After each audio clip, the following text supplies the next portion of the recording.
Hello, everyone, and welcome to another thoughtful episode of The Lion's Den.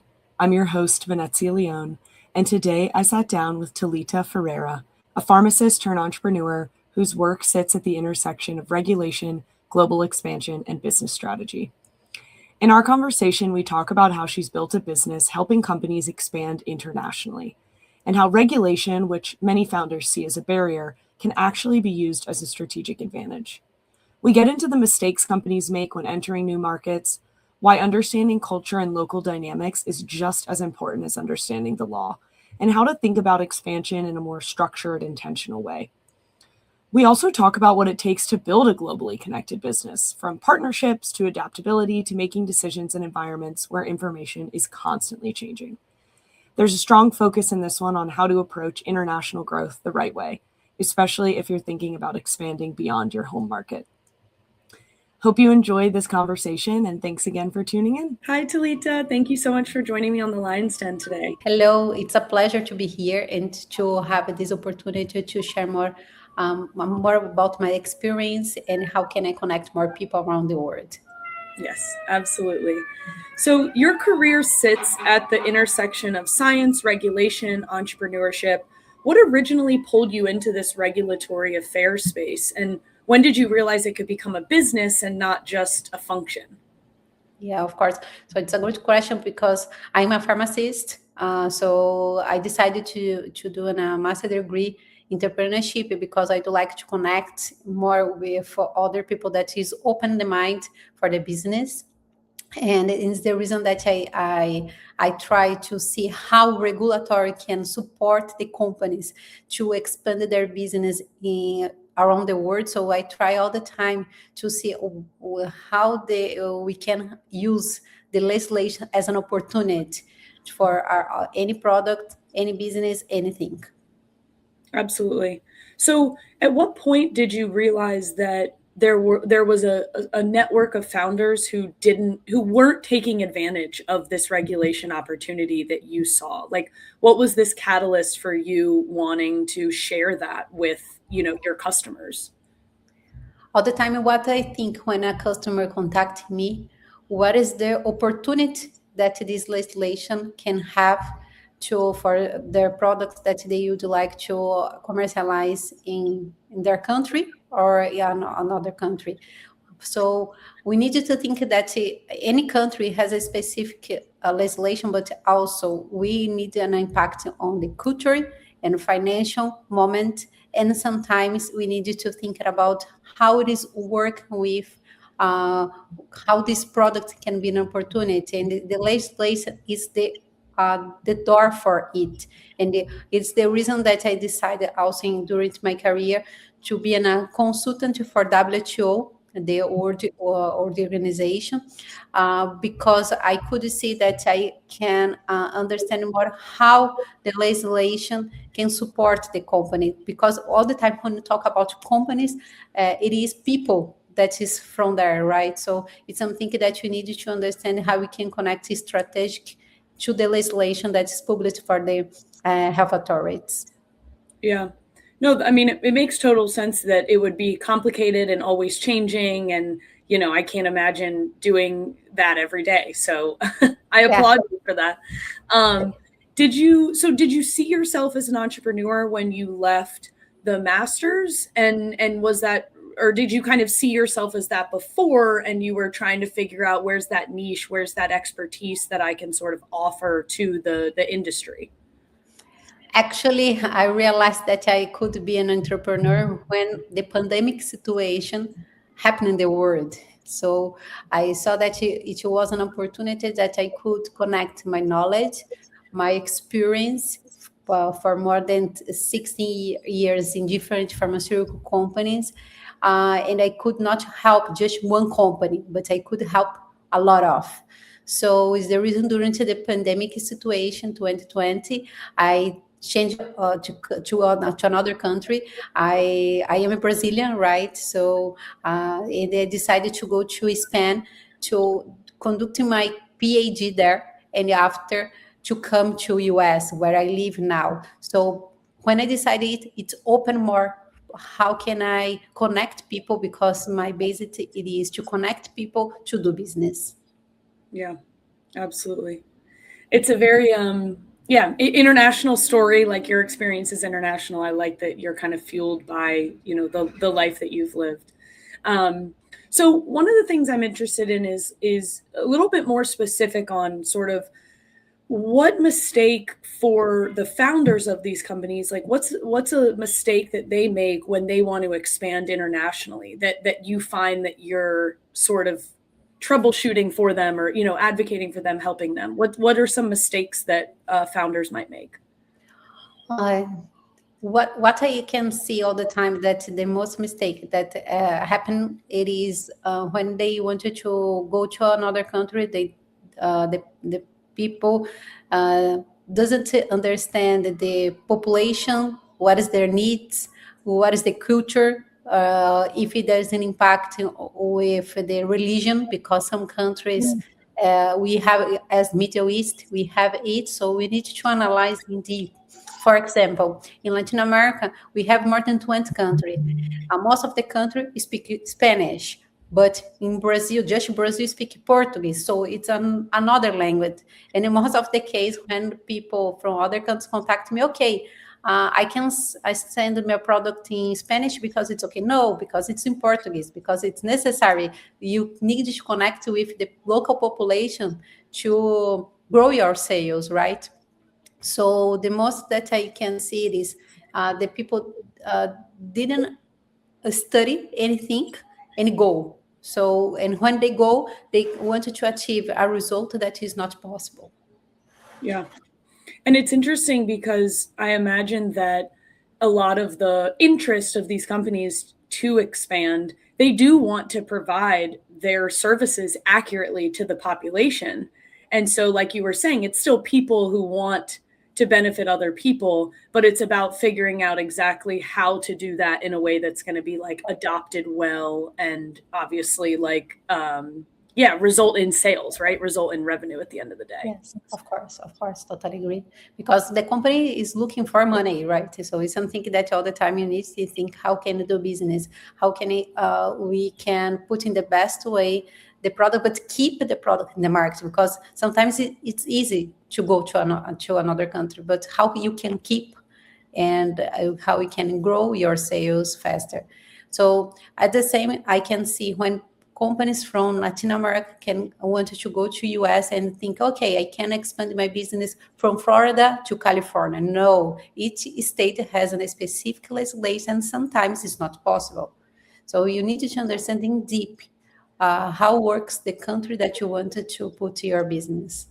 Yeah, absolutely. So I assume some companies come to you when they have the idea of expansion, and other companies might come to you maybe when they've already made some mistakes, or when they've tried and they've failed. When companies fail in that expansion, what are the reasons for that? Is it execution? Is it regulation? Is it sort of leadership decision making? Talk me through maybe an example of that.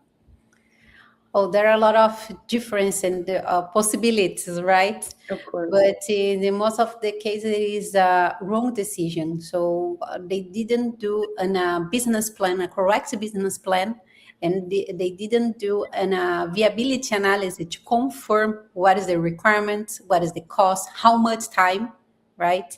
I had a customer that contacted me that he's from Latin America, and he tried to put the product in Brazil, but they didn't know that it is necessary to have a company locally connect with a native person, that is necessary to have a license, whatever. So they invest more than 1 billion of reals, not dollars, and they cannot go ahead. So because they didn't evaluate before. So all the time you need to think about how can I do it. And the same, and not that he did it in Brazil, but also he did the same strategy in US. So not possible, right? When I go, it's a great market. So for example, Brazil is the biggest pharmaceutical market in Latin America. We have more than 200 million of people. So it's a great opportunity, but you need to think how can you go that, because Brazil, we have a problem with logistic among the country. So, and we need among the states, because we have more than 27 states, and how we can connect, how can I sell products from the north to south. So you need to think about how can you do this, but you need to have a person locally. So it's the reason that my company, I am present at, is you can see here behind me, that I present different countries, but in each country I have a specific person from this country, because it's necessary to have a person that understanding deep the culture and how can you expand your business faster. Yeah, it's really interesting. This through line I'm hearing through all of your commentary is like you're just a connector, and you just want to like ensure that people are being connected in accurate and culturally respectful and legal ways. And I think that's a really interesting kind of perspective from a leader, from an entrepreneur. Like, yeah, just how do you connect things together? It's interesting. So one other question I had, talking about sort of companies and whether they're, expanding or ready or not. What do you look for when you are assessing whether the company is even ready to expand in the first place? Yeah, it's something that I need to understand. What is the reason? What is the passion that this person has about our business? Because all the time, when you create something, it is because you believe on that. If you don't believe, how you can sell it to anyone? Because now I am talking to you, I am selling to you what I do. So you need to have this in your heart to convince the another person that your business is good. Mm. Okay. Yeah, that makes sense. So you focus on, what is the real problem that they're solving, and is that a relevant problem for the market that they might want to be expanding to, and you like make sure that there's a match. Okay, so one of the other things I wanted to ask about was sort of regulation as a competitive advantage. So in my mind, in my experience, compliance and regulation is seen as this sort of big bad wolf and this cost center and this thing that you got to kind of deal with, this behemoth. How do you think about regulation as sort of this driver of revenue and scale and valuation? Regulation is the heart of each company, because any independently of the market that you work, you have a regulation that you need to follow. So it is so important to understand how you can use it as advantage, as a strategic for your business, because we depends on the country, you have a language, right, that you can use. So in this case, we need to evaluate the possibilities and the difference that we can have for, as I can put here an example, for a product, a medical device, any equipment that you can use. So in different countries, we have a specific legislation, and based on that, sometimes it's better to go with a way that you can put your product with low cost, less time, and at the same time you can connect with a great partner in the country, and you can work better if you understand in deep what is the strategy that your company have, and to connect with the legislation that this country or this specific product that can support you.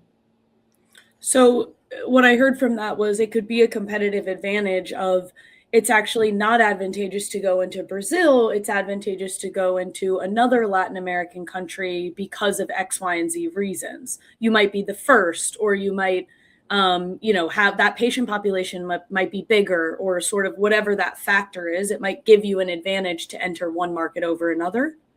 Yes, sometimes it's that, because sometimes there is in a country that they have has a low requirement, so it's easier to go there to put the product but the population is not so big. So sometimes it's great because you can receive the value, you'll be better than you put in a country that you have a lot of opportunities. for example, Brazil, that we have a lot of legislation. You need to pay a lot of fee for importation. It's something that you need to think about. Yeah. So how should founders think about regulatory timing? I mean, I know your business is educating founders about regulatory timing, but what are maybe, some fast facts or some things to share with our listeners of kind of when to move versus when to wait? You all the time. So again, you need to know your strategy, because if you wanted to connect with the government, there's a lot of opportunity, not just in Latin America, but in US, in Europe, that you can sell your product direct to the government because there is the tenders, right? So in this case, you need to think, okay, I will go in this way because I can start selling my product faster. And meanwhile, you register the product, and how much time is it take? Meanwhile, I am working and selling my product. I can also waiting for the registration. So it's something that you need to put. What is better? What is can be more value for the company, and it's connected with the strategy all the time. What is I explain that it is most of the case you can take a lot of time, but depends on the strategy that you have, you can reduce this timeline. We can register the product in different classification that you can go fast. Yeah. And I think you've touched on this, but I want to sort of double click on sort of the role that partners and local expertise and that sort of play in successful internationalization. When you check on the percentage that the company have succeed with internationalization, we can confirm that more than 80% is not have succeed. Okay, they not can achieve the success that it would be like with internationalization. So it's a huge percentage. Why? Because they decide not to go ahead when they see any challenge in front of them, or sometimes because they didn't find a great partner locally. And another point, it is because they needed to invest a lot of money and it take more time that they could expect. So it's the reason that all the time, if you wanted to go to another country, it's the first step it is to do a viability analysis, create a business plan, because you can see all what you can happen in 5 years with your product. And you can decide, okay, I go now and I can put my product faster. Yeah, it makes sense.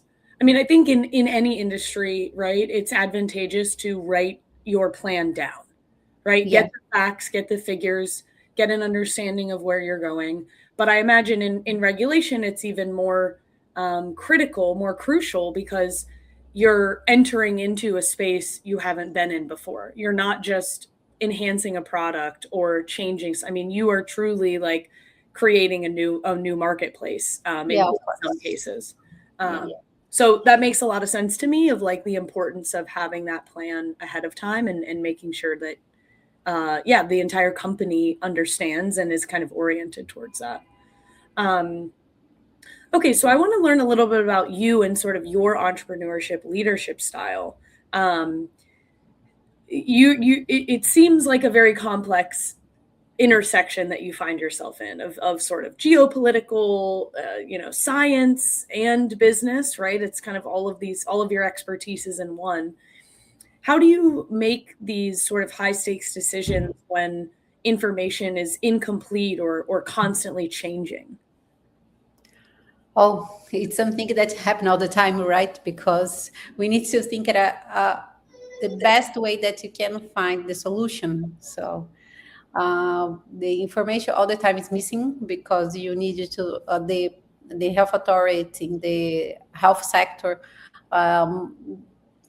don't say to you, okay, you can do this for your product. No, you need to find how we can do this.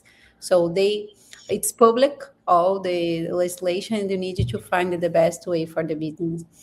So it is something that I am here talking to you. I participate in different webinars, congress, and all the time I record the videos to explain how we can do better, right? How we can how we can find the opportunity based on the business that you work. Yeah. And do you manage your own team of other consultants? Yes, I have inside my company 10 people that work in the technical, commercial, marketing, administrative. So I work with different kind of projects, and also classification of products in different countries. So there is inside of my company, I have 10 people that support me with your project, because my what I do as a Talita, I all the time I connect people and for do more business, to expand my business, other business. So I needed this support, this behind me, that can go ahead with the company. Yeah, absolutely. And what kind of sort of leadership skills would you say you empower to kind of lead this team? Like in this industry, in this space, what's important as a leader, as an entrepreneur, for you to, empower your team and drive success? Communication, the first one.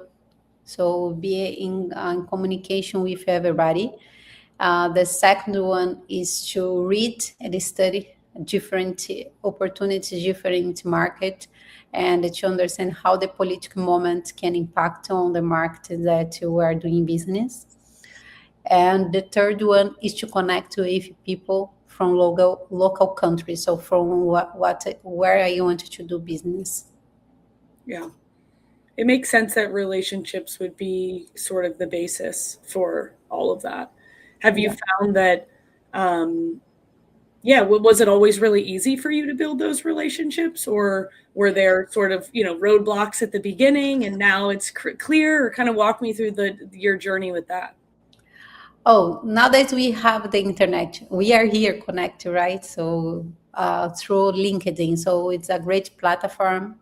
We have an key in our hands, and we need to use this platform to help us to connect with people, whatever these people are, whatever these people are doing, we can connect with them. So it's a great opportunity. At the same time, I participate in shows all the time in different countries. So it's the reason that I try to show to another person that how we can do business together. Yeah. And like make sure that feels, even though it's digital and on LinkedIn and stuff, make sure it feels personal, make sure it feels thoughtful, all of those sort of attributes as well. So what has global work, and I know you had experience globally sort of before this, building Legis Consultoria, but what has global work taught you about resilience, like both personally and professionally? Something that we need to be resilient all the time, because we need to adapt for any moment that we have, because the information that we receive is in 1 second or less than 1 second, right? Because we receive a lot of information with the social media. This is so fast. So it's something that we need to be resilient to change our business, depends on the situation that is work with the moment of the world. So it's something that you need to open our mind. I have a strategy. I decided to work with a strategy in 2026, in the beginning of 2026. Sometimes in 2, 3, 4 months, I needed to change it. So it's something that you need to be connected all the time. Yeah. It's always funny when I look at like the Q1 KPIs and then I look at the Q4 KPIs and I'm like, those are not the same. No, no. Everything changed in 180 days, and like that flexibility and that resilience to, keep pushing forward and find what success looks like. Okay. So now I'd love to hear a little bit about as you are sort of assessing the founders that lead these companies, what leadership skills do you think they need to move from domestic success to sort of like global success? Soft skill. You need to be open for what the others can tell to you, what others can explain to you, and which others can teach you how you can do better. Because we have different ways and different perspective, and you need to hear more than talk more, because based on that you can understand how you can structure your business in the best way. Yeah. And so looking ahead, how do you see regulation and health innovation and global expansion evolving together? What's sort of your 5 to 10 years from now, opinion of the industry in the space? Oh, we use the artificial intelligence, right, that we are using now, but it will expand more, and it's necessary. So it's talking about how the doctors are using the hospital, if it's good or not, but it's necessary because there are a lot of misunderstanding sometimes in the prescription and the use of some medicine. So it's a basis that we need to understand that it is now, right? And you use in the 10, 5, 5, 10, 20 years, because it's necessary for to grow the business. And another point it is that we need to be in contact with people. Most of the case, the people just wanted to talk online or not just send a message, but not take the phone and, okay, you talk and understand from other side how we can do together, or can make a partnership. You need to open to make partnership. It's win-win. The word is win-win, and you need to open for that. Yeah. And it's interesting because in my mind, AI might make that even harder as digital things and digital processes become easier to, automate emails and automate responses and all of that stuff. Do you think that AI is going to change a lot of the regulation in all these different countries that you're going to have to be like sifting through? Like, do you anticipate a lot of regulation coming out in countries related? Yeah, of course, because each country has a specific environment, and it's necessary. So some countries already implement some legislation, but this legislation is not something that should not change, because as we talk here, the changes is change all the time. So it's something that you need to go with this. So in this way, yes, and of course there is some countries that is more go ahead more than 10 years than us here. I believe that in China, Korea, they use it more than time than us, right, at the moment that we are contacted. And something that we need, how we can use in the according, we need to, it's important to use, but you need to think how we can use as advantage for our business. Yeah, absolutely. Okay, final question. What advice would you give to founders who see, internationalization as risky, but they know that, for success, they're going to have to take that step? You need to think that knowledge is the powder, but powder to do differently. Powder that you can connect with people, powder that you can do business together. So if you are open for that, you achieve success in your business internationally. Yeah. Well, good luck to all those businesses who are trying to expand Yeah, internationally. of course. Talita, it was so nice to have you on the Lion's Den. Thank you so much for your time and your expertise. Thank you. Thank you for this opportunity to sharing with everybody here that is connect. And anyone can contact me anytime. My social media is open to do business around the world. Awesome. Thank you.